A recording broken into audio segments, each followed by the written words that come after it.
All right, so today we are going behind the scenes, Ooh, like backstage behind the scenes. I like it. We've got a listener who is considering a career as a scenery technician and wants to know what it's really like. Okay. Not just, the Yeah. velvet curtains and the spotlight. Yeah, behind the curtain. Exactly. All right, cool. So you sent over a bunch of stuff from RoleCatcher. I did career guides, interview tips, all that Yeah. good stuff. Yeah, and honestly, even just getting ready for this, I was like, oh, wow, there's way more to this job than I even... Than you would think, right? Yeah. Yeah. Like I pictured mostly, backdrops and maybe like some carpentry. Right. Some like cool like set design stuff. Yeah. Yeah, totally. But it's so much more technical than that. Yeah, RoleCatcher was painting a much more technical picture.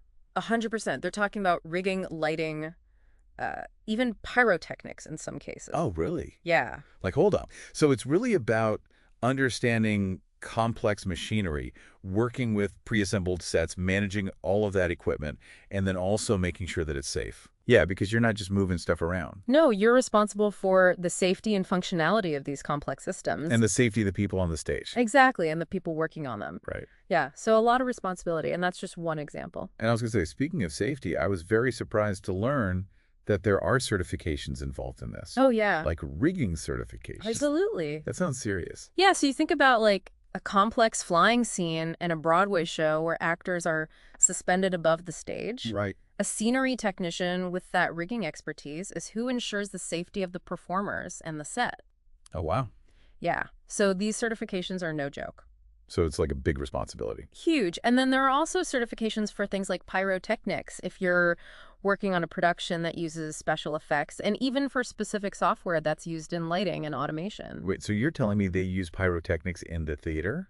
They do. What kind of shows are we talking about here? Well, think about shows like Phantom of the Opera, Oh. with that dramatic chandelier drop, Right. or even concerts that use pyrotechnics as part of their performance. That makes sense. Yeah, those are all designed and managed by skilled technicians, including scenery technicians who specialize in that area. So you really do need to have, like, the mind of an engineer Yeah. and the soul of an artist Yes, exactly, 100%. to do this job. It's this really cool blend of like technical know-how and creative artistry that you don't really think about when you think scenery, but it's really cool. Yeah, you're totally right. And that's actually reflected in the career progression that they outline on RoleCatcher. Okay. So you might start as an assistant, Okay. doing things like setting up those pre-assembled sets, checking that everything's in order, and then working closely with the road crew. Road crew. Okay. Yeah, That's where I feel like the long hours part of the job description comes in. it does. It definitely does. Because I picture road crew and I think lots of travel. Lots of travel and lots of late nights. Yeah. Because they're the folks who handle the logistics of moving these sets and equipment, often on incredibly tight deadlines. Right. Especially when you're touring with a show. Yeah. And we're talking evenings, weekends.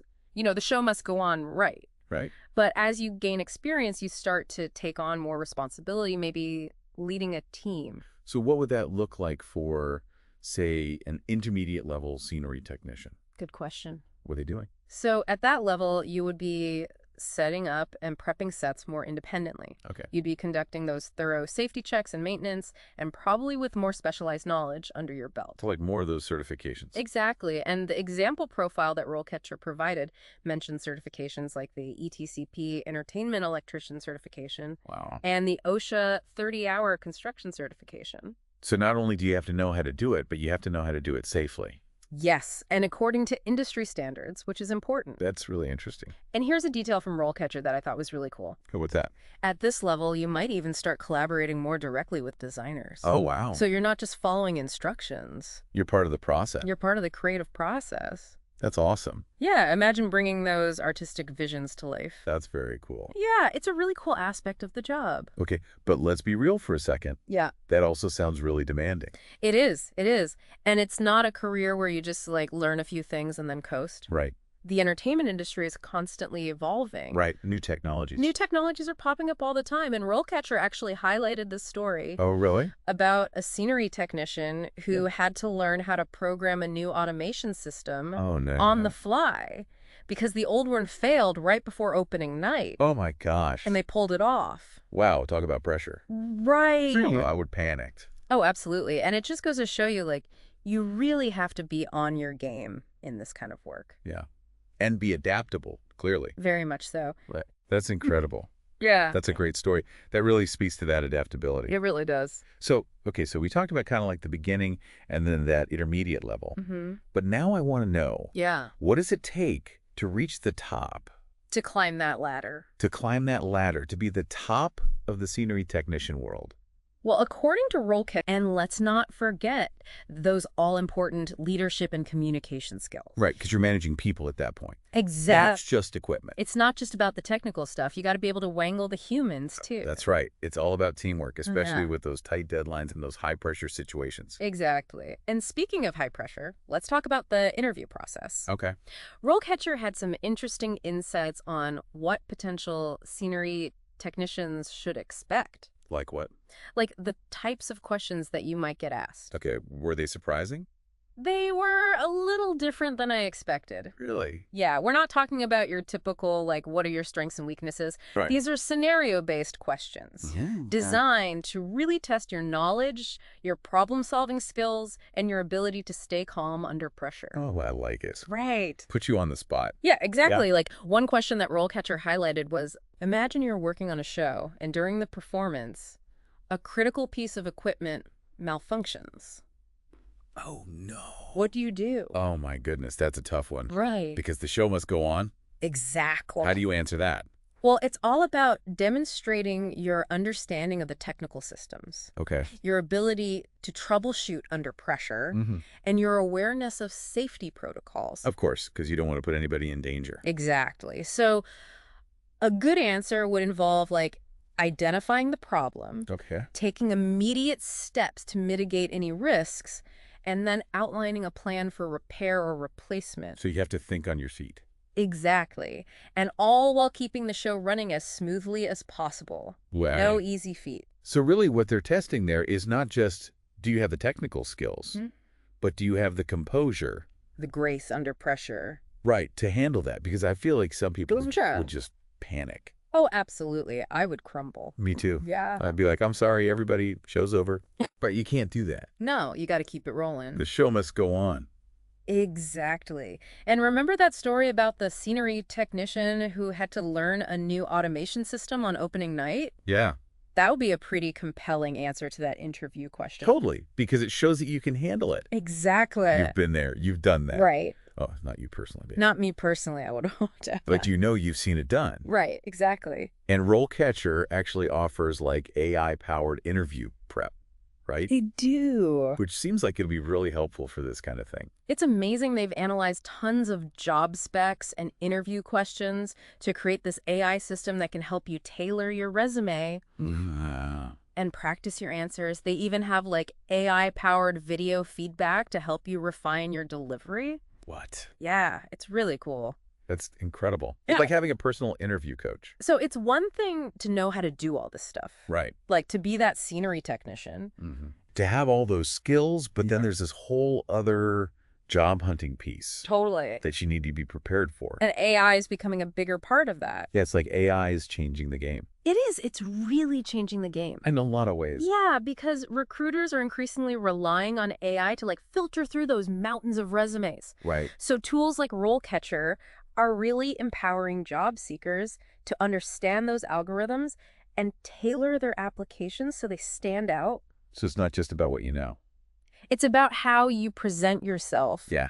to the AI overlords. It's like you got to appeal to the robots now. Exactly. This is the new reality of job hunting. Okay, so we've talked about like the technical skills, the career progression, the interview process, AI. We went there. We did go there. We did. But let's circle back to something that I think kind of gets lost in the weeds a little bit, Okay. which is the creative side of this job. Absolutely. Because we keep talking about like the technical skills and like, can you handle the pressure? But you're part of a creative field. Yes, you are working with designers. You're bringing their visions to life. Yeah. You're creating this immersive experience for the audience. That must be so cool. Yeah. Like to see your work on stage Like to see that come to life. and be like, I did that. Yeah, like I built that set. Or I rigged those lights. Yes, I rigged those lights. I'm responsible for that. That's awesome. Yeah, it must be so exhilarating. Right. There's a certain magic to live performance. Yeah. And a scenery technician is a crucial part of creating that magic. That's so cool. Yeah, it's really special. Okay, last question before we move on, Okay. because we've talked about how demanding it is. We've talked about the rewards, big picture. Yeah. What would you say are the biggest pros and cons Okay. that someone who is considering this should really think about? Well, I mean, on the plus side, like we've been saying, there's never a dull moment. Every day is different. Every production brings new challenges, and you're constantly learning and growing, Yeah. both technically and creatively. It does seem like one of those fields where you'd never stop learning. Totally. There's always something new. And you're surrounded by these like really creative, passionate people. That's awesome. So that's really cool. Yeah, that's a really good point. Yeah. Okay. But like you said, it's not for the faint of heart. No, it's not. What about the downsides? The lifestyle is probably the biggest one. Okay. Long and irregular hours, tight deadlines, and that pressure to deliver, especially when those technical glitches pop up, Yeah. it can really take a toll. Well, for sure. RoleCatcher actually mentioned this one story about a scenery technician who had to climb 30 feet above the stage Oh, my God. to fix a lighting rig during a performance. Oh, no. Talk about pressure. See, that's where I'd be like, nope, I'm out. Right. On the ground. Yeah, fear of heights is definitely a deal breaker for this one. Yes, I think so. But even if you're not afraid of heights, you need a certain level of resilience and stamina. Yeah. It's physically demanding. Oh, yeah. You're on your feet a lot, you're lifting heavy equipment. Sometimes you're working in these cramped or like uncomfortable spaces. Yeah, it's not a 9-to-5 office job. No, not at all. But I think that's part of the appeal for a lot of people in this field. Yeah. They love the energy, the challenge, Right. you know, the feeling of being part of something bigger than themselves. Right, it's like putting on a show. Exactly. That's really cool. Yeah. So for our listener who is considering this, Yeah. what advice would you give them? I would say, first and foremost, be honest with yourself Okay. about what you're passionate about and what your limits are. That's good advice for anything. That's good life advice. Yeah. Like, do you thrive in these fast-paced, physically demanding environments? Right. Are you fascinated by this world of theater and music and live events? Because if the answer is no, Yeah. If the answer is no, this might not be the right fit. this is probably not going to be a good fit for you. Yeah. You got to be honest with yourself Exactly. about those things. But if you're like nodding your head along to all of this, if you're thinking, yeah, that sounds kind of fun, Right. then dive in head first. Yeah. Just go for it. Yeah, get involved with your local theater productions, volunteer at community centers, even just reach out to professionals in the field and ask about their experiences. Yeah. Get your hands dirty. Exactly. Soak up all that information. Network, build your network. There you go. Yeah.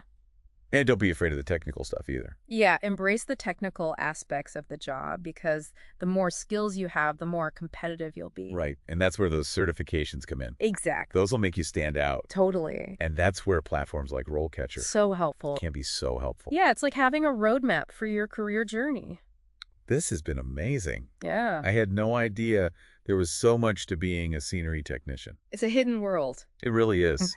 Full of creativity, technical wizardry, And a lot of hard work. and a lot of hard work. It's not for the faint of heart. No. Yeah, But it sounds incredibly rewarding it does. if you're up for the challenge. Absolutely. So as we wrap up, here's something to think about. Yep. What if the perfect career isn't about finding a job, but about finding a stage? Ooh, I like The it. place where your skills and passions can truly shine through. Yeah. And maybe, just maybe, that stage is waiting for you just behind the curtain. Love it.